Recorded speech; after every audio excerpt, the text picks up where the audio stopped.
Ayo. Kaya nakakatuwa itong nangyari sa mga press briefing ni Cheese. Kasi naglalabasan ng chismis dito. Anong chismis? Kesyo binayaran daw si Cheese. Kaya kesyo takot daw si Cheese kay BP Sara Duterte. Yung mga ganyang eksena, sa totoo lang, ang ganda ng paliwanag ni Cheese Escudero dito. Pakinggan ninyo ha. Game. Update saan? Your update sa summons and orders lang po. Officially, wala pa kaming natatanggap. Kaugnay ng mga order na binigay namin, puro social media lamang ng mga sagot ang nababasa ko. Pero officially... Ayan, katulad niyan, di ba? Halimbawa, yung mga congressman, ito yung yung nagtipon-tipon tong prosecution, kesa nasagutin ang Senado, kesa na mag-file sa Supreme Court ng petition against sa remand ng Senado, anong ginawa nila? Humarap sa social media. Humarap sa media. Post, sagot ng kung ano-ano. Nakalimutan ata nila, nag-convene na ang court. When you say nag-convene na ang court, dapat simula na yung trial nga. 'Di ba? So ibig sabihin, ikaw hindi ka na congressman. Prosecutor ka na. Parte ka na ng prosecution. So ibig sabihin, you are part of the court now. So everything na i-discuss mo should be discussed in the court, not in social media. As a matter of fact, meron yang ganyan, di ba? Na batas. Hindi pa pwede mga abogado nagsasalita sa media, dadaldal ng kung ano-ano. Anong ginawa ng prosecution? Anong ginawa ng mga congressman? Hala, putak ng putak. Tas sasabihin nila, this is not a political trial. Ulul! Hindi political trial, di sana sumunod kayo sa tamang proseso ng paglilitis sa court, which is hindi kayo dapat nagsasalita sa media. Dapat idinidiretso ninyo sa court. Nag-hire pa sila ng spokesperson. Talagang para dumaldal. Alam mo kung bakit sila nag-hire ng spokesperson? Kasi nga, bawat isa sa kanila bida-bida. Siguro napagalitan din. Pwede ba, tumahimik na kayo dyan? Isa na lang ang magsasalita para sa ating lahat. Kasi lahat sila daldal ng daldal kanya-kanya sila Pag pinanood nyo yung kanilang press briefing, iba-iba sila na sinasabi. Yung isa sinasabi nila na magsasubmit sila sa ginawa ng Senate. Meron naman tong isa sinasabi ang constitutional. Tangin na pa, iba-iba ang sinasabi ng prosecution, dapat iisa yun Kasi nga, korte ka na dinidemanda ninyo, ipinoprosecute nyo ngayon itong si BP Sara Duterte, so dapat iisa yung voice ng mga abogado na yun. Anong nangyayari? Kanya-kanyang bida-bida. Ayan, kumuha siguro, kaya sila siguro kumuha ng spokesperson, baka tama na yung daldal natin, tama na yung bida-bida natin. Anyway, tapos na yung election Gago! So, isa na lang magsasalita. Ayan, kaya tuloy nag-hire sila. Wala pang natatanggap ang korte. Mula sa Kamara o mula man kay Vice President Sara. Sir, kailangan bang i-publish pa? May sinabi kasi si Spokes Tonggol kanina. Kailangan i-publish pa nila yung certification or pwedeng i-send lang nila sa inyo tas okay na yun? Oo nga pala, good mood ako ngayon. Hindi ko na sabihin tulad ng sinabi ko. Lahat ng komunikasyon ngayon sa pagitan ng prosecution at ng nasasakdal ay sa pamamagitan ng pleadings. So, kailangan isumitin nila yan sa korte sa pamamagitan ng pleading. Yon ay dokumentong legal yon na naayon sa rules of court. So, kung resolution man yon ng Kamara, kailangan nilang i-attach yun sa isang pleading na ang tawag ay compliance kaugnay sa order ng impeachment court. Yes. Yung compliance. So, kailan dapat yung compliance ng case rep? Kasi yung sa number 2 dun sa order, hindi pa nila po yung makakomply. Totoo naman yun at parang hindi naman namin alam yun. Kaya nga nakalagay doon, di ba?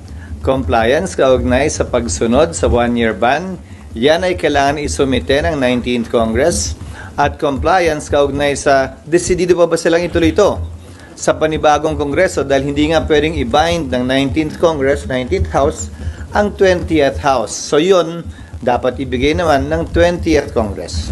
Klaro at maliwanag yun. Pero doon sa order, sir, walang nakalagay na timeline. Nakalagay 20th Congress.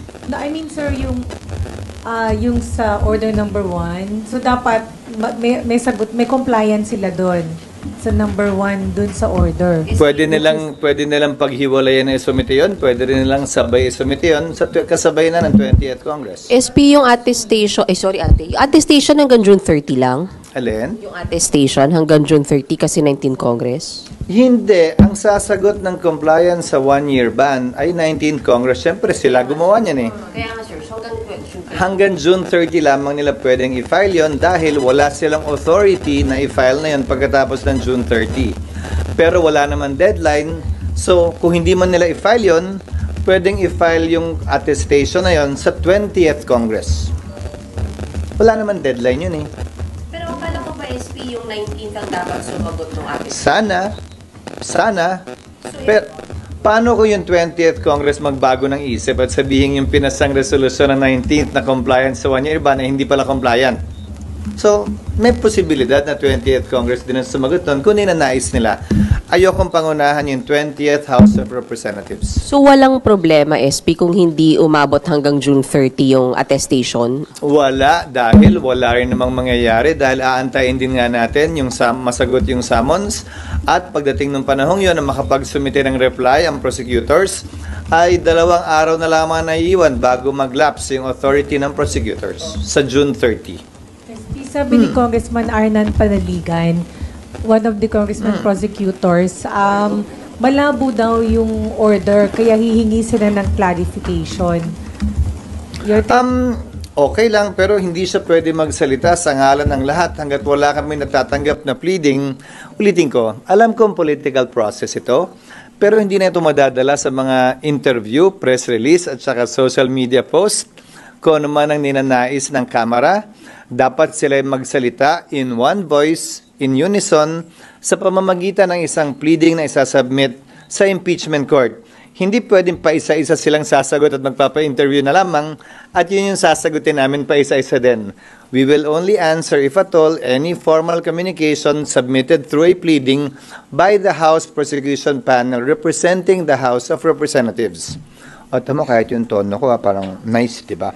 Should they not comply? So, kung hindi sila mag-comply dun sa order, that's defiance. So, anong pwedeng gawin? Nasa sa kanila yon, pero nakalagay sa isang verbal or oral order bago kami nag-adjourn ay magsischedule ang presiding officer, sino man yon, ng impeachment court sa 20th Congress kapag ka nakapag-comply na ang Kamara at sa panig naman na sakdal ang defendant or respondent dito sa kasong ito sa pamamagitan ng pagsumite ng answer doon sa summons. SP SP pag hindi sumagot, dahil korte kayo, ang Kamara po, or any of the parties, since court kayo, meron po bang option na ipakontempt nyo po? At kung ipapakontempt, paano po? Buong Kamara ba yun? Kasama yan sa poder, sa power ng impeachment court dahil nga suppletorily applicable ang rules of court. Subalit, magkaiba. Sa parte ng nasasakdal, meron siyang option na hindi sumagot. May procedure din kung sakasakaling gawin yon. Kung hindi siya sumagot, magpapatuloy ang pagdinig, mag-i-enter lamang ng plea of not guilty sa ngalan niya kung sakasakali. Dahil ang posisyon ng kanyang mga abogado, itong mga nagdaang buwan, ay aantayin daw nila ang desisyon ng Korte Suprema kaugnay sa kasong final nila. Hindi ko alam kung kailan ilalabas yun ng Korte. What about yung House SP Sa ko? panig ng Kamara, desisyon niya ng impeachment court pagdating ng 20th Congress, kung may ipapataw na parusa, pero definitely, pagpapaliwanagin muna sila kung bakit hindi sila nagsumite ng kanilang compliance. At saka, Ang weird no? akala ko ba interesado silang gawin ito? So, Kaya nga ang weird niyan pa fourth bid pa sila. Hindi, yan ang diniin nila eh. Lalo na yung mga pinklawan. Port feed, ganun sila ng ganun. Ngayon, hinihingi sa kanila, itutuloy nyo pa ba? Kasi lilipat na tayo ng 28th Congress. Remember, may mga iba na yung mga congressman na iba dyan, Interesado pa ba kayo? Sumagot na kayo. Nasunod nyo ba yung complaint, yung nirereklamo na hindi kayo duman sa DUP? Bakit hindi nyo sagutin? Galit na galit kayo dahil ang bagal-bagal ni Chis Escudero. Tapos ngayon, mag-iisang linggo na mahigit mula nung nangyari yun, hindi kayo sumasagot. Ano ba talaga? Bakit hindi sila mag-comply? Kumbaga, papasa sa kamay nila kung bakit hindi ito matutuloy kung hindi sila mag-comply. Okay. So, sir, clarification. Walang trial, hindi kayo mag-resume hanggang walang compliance dun sa order. Yon ang oral order na binigay sa impeachment court in open court bago kami nag-adjourn. Pero siyempre, ulitin ko decision yan ng 20th Congress, 20th Senate. Ang posibleng magbago yung decision, posibleng pareho pa rin yung decision. Again, hindi namin pwedeng i-bind yung 20th Congress Senate kaugnay sa mga pagpapasyang ito. Sir, so kailangan pa bang humarap ni VP Sara? Sang-ayon sa aming rules, oo. Pero may karapatan siyang hindi humarap. Kung ayaw niya, magpapatuloy yung pag-deny kahit hindi siya humarap. SP, so hindi kayo magre-resume ng impeachment court if hindi ma-comply yung 1 and 2 sa pag-remand? Depende nga yun sa 20th Congress. Ulit-ulit paulit-ulit. Depende yan sa 20th Congress. Hindi niya pwedeng sagutin yan dahil presiding judge siya ngayon ng 19th Congress. Magpapalit na Senate President kung sakaling, alam mo yon. So dapat sila ang sumagot noon. Tapos na paulit-ulit. Ulit-ulit na lang Depende yan sa presiding officer ng 20th Congress. Halimbawa, sa aking pananaw, kung hindi magsumite ng sagot si VP Sara, kung hindi mag-comply ang Kamara, at some point in time, kailangan magpatawag ng pagdinig para pagpasahan at pagdesisyonan ng impeachment court yung non-compliance, hindi lamang ng Kamara, pero pati na rin nasasakdal. Kung kailan gagawin yon, walang timetable o time period ang nakasaad sa rules namin. Sir, yung inhibition, sir, may mga nananawagan ng mag-self-inhibit sila. Sino? Senator Amy, Sino Senator nanawagan? Robin, ACT Teachers Party List halimbawa, sir. Kasi Pumirma sila sa impeachment, so klarong anti-Sara sila, klarong pabor sila sa impeachment. Ulitin ko ang sagot ko. Anumang panawagan o kahilingan ng sinumang biased na, pabor man o kontra sa impeachment, pabor man o kontra kay VP Sara, hindi namin didinggin o papakinggan dahil biased nga sila At kung may panawagang inhibition dun sa mga pabor kay VP Sara, anti-impeachment, malamang may panawagan ding inhibition dun sa mga ayaw kay VP Sara at saka pabor sa impeachment ng mambabatas. But generally, ang pag-recuse, ang pag-inhibit is voluntary on the part of the impeachment court judge. Nakita na nating nangyari yan sa ibang impeachment na kaso. Kung maalala ninyo, ang defense panel hiniling na mag-inhibit si Senator Judge Drilon noong impeachment ni Chief Justice Corona. Ang desisyon ng impeachment court doon ay hindi yan pwedeng pagbotohan, ni hindi tinake up sa impeachment court dahil voluntary decision yan ng isang impeachment court judge. Ngayon, defense panel ang humiling nun. Dahil duda sila sa sinasabi daw nung panahong yon, masyadong anti-corona daw yung posisyon ng senator judge. Para sa akin, yan din ang i-apply naming president at hindi lang rules kaugnay sa inhibition. It is voluntary on the part of the impeachment court judge at hindi yan pwedeng ipilit sa sinuman. Pabor man kay VP Sara o kontra man kay VP Sara. Pabor man sa impeachment o kontra man sa impeachment. Unti-unti nyo naman ang nakikita yung mga nagsasalita, hindi ba? Kung kaninong panig sila nakabilang, klaro na anti-Sara for impeachment sila.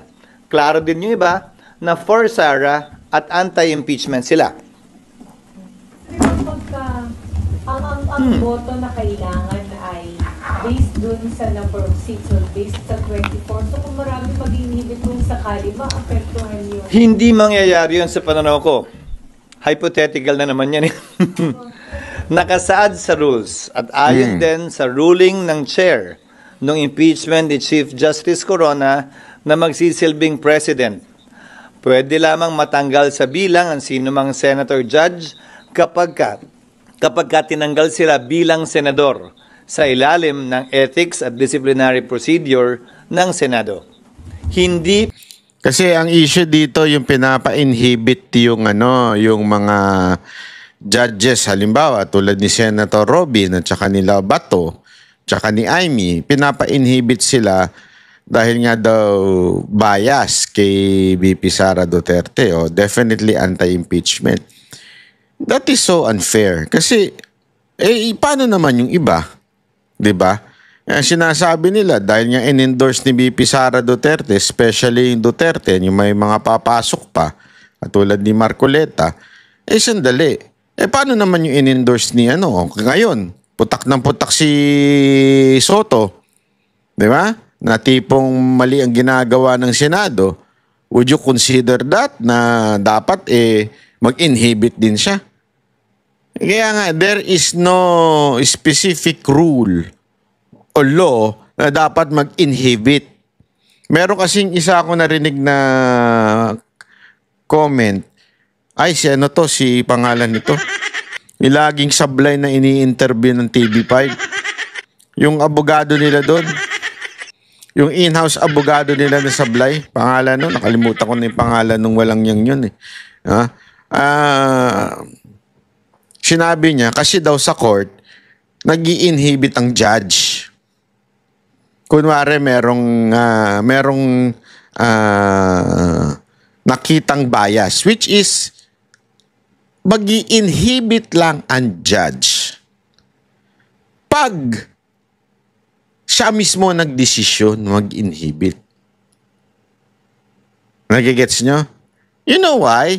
Sabi ko nga sa inyo, dahil nga sa dami ng nadadanasan kong hearing patungkol sa mga ganyan, meron kami mga pina-inhibit na judge dahil nakitaan namin ng koneksyon doon sa nag-aakusa. Pero again, it is sa kanilang sa kanilang kagustuhan o kanilang will. Hindi mo pwedeng i-insist na mag-inhibit yung particular na judge na yon. Okay?